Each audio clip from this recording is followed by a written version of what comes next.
안녕하십니까, 문틀란TV입니다. 한국갤럽이 지난 24일에서 26일 실시한 여론조사에서 비례대표 투표에서 어느 정당에 투표할 것이냐는 질문에 민주당의 비례정당인 더불어시민당과 열린민주당의 지지율 합계가 전주보다 하락한 것으로 나타났습니다. 한동안 상승 국면을 보이던 이들 비례정당들의 지지율 합계가 하락으로 돌아선 것입니다.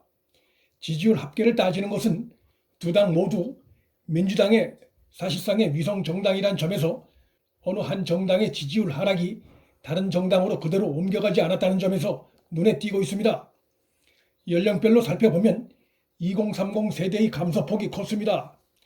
20대의 범여 비례정당 지지율은 전주 대비 9%포인트 하락했고 30대도 같은 폭으로 줄었습니다. 2030 세대는 문재인의 대표적인 핵심 지지층으로 꼽힌다는 점에서 이것은 결코 적은 비율의 감소가 아니고 또한 문 정권의 핵심 기둥 지지층이라 할 수 있는 40대로까지 번질 가능성을 배제하기 어렵다는 점에서 의미가 있습니다. 그 이유를 자세히 알아봅니다.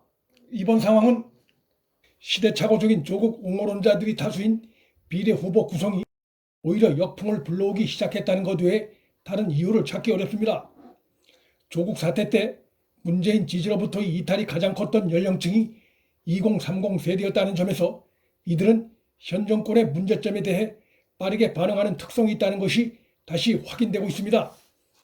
조국이 사퇴한 지난해 10월 3주차 한국갤럽 조사에서 문재인의 국정 긍정률은 취임 후 가장 낮은 39%를 기록했고 이때 30대의 지지율은 전주 대비 14%포인트가 하락했고 20대도 8%포인트가 빠졌습니다.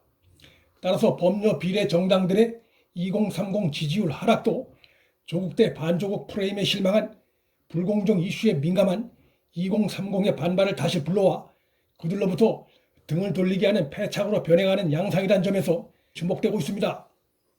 과거 조국 사태 때 문재인 지지율이 급격히 하락했던 상황을 떠올려보면 불과 2주 만인 9월 셋째 주에 국정 지지도가 40%까지 떨어진 바 있고 긍정과 부정 격차가 13%포인트까지 벌어진 바 있습니다. 4.15 총선 투표일까지 2주가 조금 더 남았다는 점에서 민주당이 스스로 불러들인 두 비례 정당의 조국 이슈가 이번 총선에서 부정적 영향을 미칠 수 있는 시간이 충분하다는 점에서 귀추가 주목되고 있습니다. 지금 나타나기 시작한 2030 세대의 이러한 이탈엔 열린민주당 비례 후보들에 대한 후보자 검증이 시작되면서 그들의 도덕성 문제가 하나둘씩 도마에 오른 것도 더욱 불을 붙였을 것으로 보입니다. 열린민주당 비례 6번인 주진영 전 한화투자증권 대표는 본인의 음주운전 전력에 이어 미성년 아들의 국적 포기에 따른 병역 기피 의혹이 드러났습니다. 그런 면허정지 수준의 음주운전을 해놓고도 대단한 결격사항은 아니라고 스스로에게 면접을 주는 뻔뻔함을 보였고 아들의 국적 포기 시점에 대해서도 거짓말을 한 것이 드러났습니다. 주진영은 이중 국적자인 자신의 아들이 15살쯤 국적을 포기했다고 했으나 법무부가 발행한 국적 이탈자 고시에 따르면 병역법 적용 한 해 전인 17세에 국적을 포기한 것으로 드러났습니다. 병역 면탈을 위한 국적 포기 정황이 농후한 것입니다.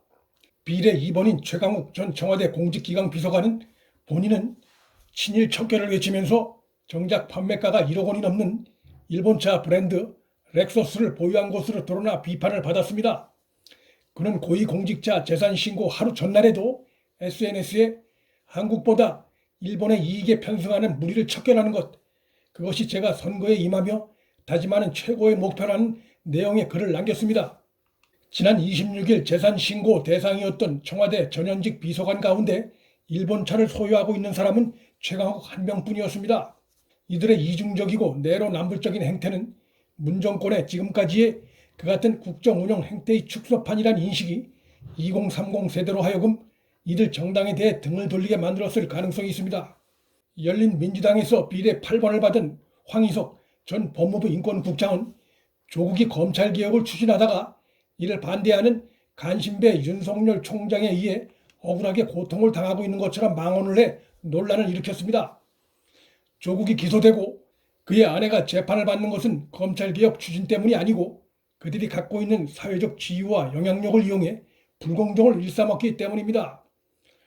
윤석열 총장은 검찰 개혁을 반대한 것이 아니라 역대 어느 검찰총장 하에서보다 윤 총장 하에서 과거의 수사 관행 개선이 이루어진 것이 엄연한 사실입니다.